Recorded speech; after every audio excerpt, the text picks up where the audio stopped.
Those of you who watch my channel very often know that I do not speak about company-specific fundamentals very often at all.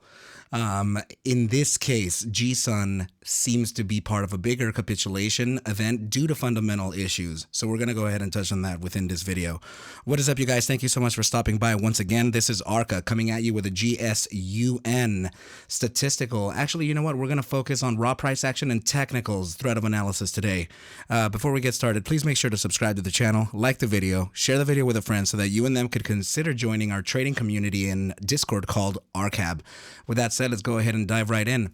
Okay, so yes, I typically tend to not follow fundamentals whatsoever, but when something capitulates as hard as GSUN it has done, you can't help but to want to look as to why. So we are looking at, from Seeking Alpha here, we're looking at Golden Sun Education stock plunges 54% to hit the new all-time low. And within this article, you're seeing this. Last month, Chinese education stocks were rocked by concerns that the Chinese government could move against the sector, which has been viewed by some as contributing to social inequity. Okay, now the Motley Fool also printed this. They said, now what? Despite having a nearly $1 billion market cap, Golden Sun Education has just a little over $7 million in quarterly revenue, while its profits plummeted from $1.6 million last year to just $400,000 this year. The education stock is not worth the attention being paid to it, and investors should stay away from such speculative plays. Okay, so we do have a negative sentiment all the way around with what's happening, within the Chinese education stocks in general. So this, all this bad news has led to this capitulation event. Now we are going to put some technicals on it and raw price action just so we can understand its movement in some cases here. So we're going to be looking at this in the daily chart here. Now, as you can see, this you can see the dates right down here. Okay, we're going to be talking about dates. So starting from which could be August 19th, 2022, we started forming a descending triangle, or what some people call right angle triangle. Now, this particular formation, per the playbook, has both a bearish and a bullish outlook. So we're able to take that price objective by actually taking a trend line from the hypotenuse of the triangle, which is at the very top here, to the lowest point of the triangle, and then applying this to the point of breakout. In our case, it was a breakout to the downside. So you can see here that we had a breakout and we had a candle to come back and test our newly converted support into resistance before continuing on the way down. And it has since done that, obviously. Okay, so the price objective was suggesting $4.29, which happened to be very close to the 1.618 ratio here at $3.83. Okay, so this candle here actually has, we're going to look at the metrics here for the candle. Let's see. So the low of that candle is $4.07, and the suggestion for the price objective was about $4.25. Okay, so everything here was rhyming, and we can see that the price action is following a geometrical format. So it is, in a sense, following mathematics, even on the way down, capitulating. Okay, so this is due to traders looking for relevant areas to potentially buy in for a move to the way up. But the thing is that there is a broader issue here fundamentally with GSUN and similar stocks in the Chinese market. So this is I don't see any real movement within a stock like this until those fundamental issues are resolved or solidified. Okay, so just so that you can be able to see how I took iteration from these for these Fibonacci retracements. For the first Fibonacci retracement, I took a swing low and swing high a measurement, so that this, when you extend the Fibonacci, you do something like this, and then you take it to that low, right? So in this case, I used this point. Actually, I'm sorry. I meant to put this right here actually.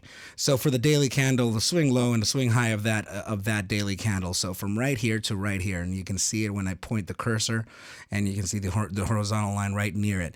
Okay, so the reason why I have this here is because I wanted to find out why this large candle happened in technical aspects, of course. So this was a real true fake out. There's no way that the triangle was ever going to break out from its formation on the first attempt. So usually in a bearish formation, in a bearish, let's just look at it like this. When we're looking at the downside, we look at 3 tests of the resistance. When we're looking at the upside, we're looking at 4 tests. Okay, per the golden rule of 3. So in the bearish case scenario, this red candle is not a test, because this is the continuation down from this candle. So it continues through the way down. So we have test number 1, 2, 3, followed by the capitulation event. Usually four tests are met before continuing on to the upside. So that was kind of a hint that it was giving us. Okay, now as you can see, taking the fib retracement from the swing high to the swing low of that day, we actually fast forward just about a couple weeks, and we ended up getting a move to the upside to test the 3.618 golden mean, which is another reason as to why this is following market geometry. Okay, now for the second Fibonacci retracement, to understand our downside, we took the Fibonacci retracement. You see, when they're grayed out like this, that's where I take them from, okay? So I also marked it right here for you so that you can see where I measured the Fibonacci from. So this is an inverse Fibonacci ratio, so we can measure the downside, okay? So as you can see, the downside projection actually suggested for us to have a 2.618 ratio at $4.08, in which we already talked about. We have a lot of confluent targets there. The 1.618 is very much in accordance with our opening candle at about $4.19. What was the low on that? Let me see. $19, sorry, opening right over here. So you can see it says $19. So that's where the stock opened. I think the pre-sale for the stock in IPO was $4, and then it got actually bought up, and by the time it opened up in public trading, it was opening at $19. So per the fundamental news that I was reading. Okay, now the third inverse Fibonacci ratio to see if it's continuing moving with a geometrical format, it did. So it suggested for us to have yet again the 2.618 at $2 flat, and as you can see right now, we're sitting right at that $2 level. So this is showing us quite a bit of the 618 ratios in general. The 618 ratios are just generally where the stock, where the sentiment likes to take the trade to.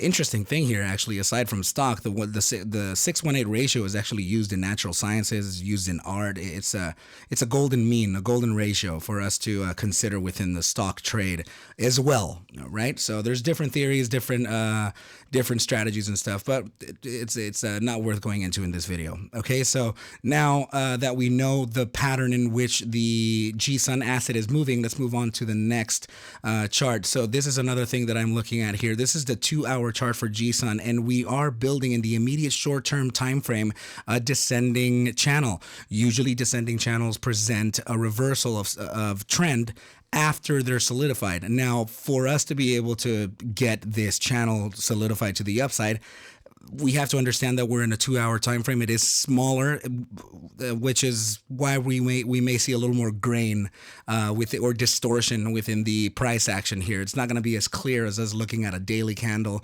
and noticing the changes as they go day by day. So if we're looking at them, bi-hourly, it's we're going to see a lot of hesitation, a lot of indecision within this. And you can see that this 2, 4, 6, 8, 10, 12 hours worth of 2-hour candles here are just moving sideways, which is essentially giving me the idea that we're going to continue moving sideways, at least until we are able to solidify what could be building here as a potential bear flag, actually. So this is, we have a downtrend right over here, and you can see from this candle here that we are making a series of higher lows and lower highs. So this could actually be a bear flag, which could present a continuation to the downside to potentially test first the wick low, the 52-week wick low of this candle here, which is at the $1.91 level, before continuing on to the downside. If I'm looking at this in a really discretionary in a discretionary manner. Okay, so, and also based on some raw price action, but I can't guarantee that. What I can look at for sure is that the candles are starting to get smaller, which is contracting, right? So this is potential. The potential of it being a bear flag is likely. Now, if it does pan to the upside, we do have a couple resistances to look out for before some more capitulation to the downside. This channel does need to be solidified for the upside with at least 3 tests of the resistance before a capitulation event, and then a true breakout test on test number 4. So this is going to be days of trading, but this is also suggesting just sideways trading as well, you guys. So let's look at the bias for direction in GSUN. Okay, so we're going to be opening up the RSI profile here. We're going to be looking at the immediate short-term time frame first. Now, for the new viewers, I actually put together a diagram for you to be able to see what the RSI properties look like for my RSI here. So this is the entire thing. So you're looking at 1, 2, 3, 4 zones, 1, 2, 3, 4 zones. Okay, just so you can tag along with me. If I mention some weird lingo, then you'll know what I'm talking about. Okay, so the immediate short-term time frame is suggesting some upside, but as you can see, the pivot is not so convincing. And in fact, we're right smack in the middle of the bear weakness percentile, which is this one right over here, which indicates that there is a potential sideways trading. Look at the moving average represented by the pink line is actually moving straight across. So this could just face some more sideways like we were talking about. Let's look at the bi-hourly and see what it has. Bi-hourly is well within. The only reason I can suggest downside on this is due to the fact that we're well within the grips of the bear strength percentile, and this is suggesting just sideways trading as well. Now, the 6-hour RSI is very much oversold. We are sitting at about 20.16%, and again, there's no real bias for direction. It's neutral, so suggesting some sideways trading, which is in accordance of what we've been talking about also.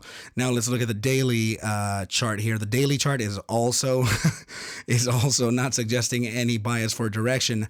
The moving average is suggesting a continuation onto the downside. So since it's a daily RSI, it could take some time for us to realize a continuation to the downside. Now, please remember that I'm looking at the bi-hourly in bear strength percentile. We're looking at percentile here of oversold with a suggestion to the downside, which could be in accordance of what we were talking about here, potentially making a bear flag formation before seeing some downside to the $1.91 level in a few days or 1 or 2 days, and coming back up to test our newly converted support into then resistance before facing some further downside. This is going to be choppy action, though. It's not going to be right away down to here. It is going to take some days, per the suggestions of the indicators. Okay, so know that I'm not a financial advisor. I can't actually suggest for you to buy any or sell any assets. Okay, please take whatever I do show and iterate within these videos as a form of entertainment. Do your own DD and we'll be okay. I wouldn't suggest entry into this stock just yet, since there are fundamental issues that need to be solidified first, and that the price action and the indicators are very much reminiscent to what the fundamentals are saying, or what the news catalysts are saying. Okay, so this will be pretty good to leave off here. And if you have any questions, please don't hesitate to reach out to me on Twitter, on Discord. I'll make sure to leave the links in the description below for you to consider joining the trading community in Discord called ARCa. But with that said, I wish you a good night, and I will catch you at the bell mañana Monday. Adios.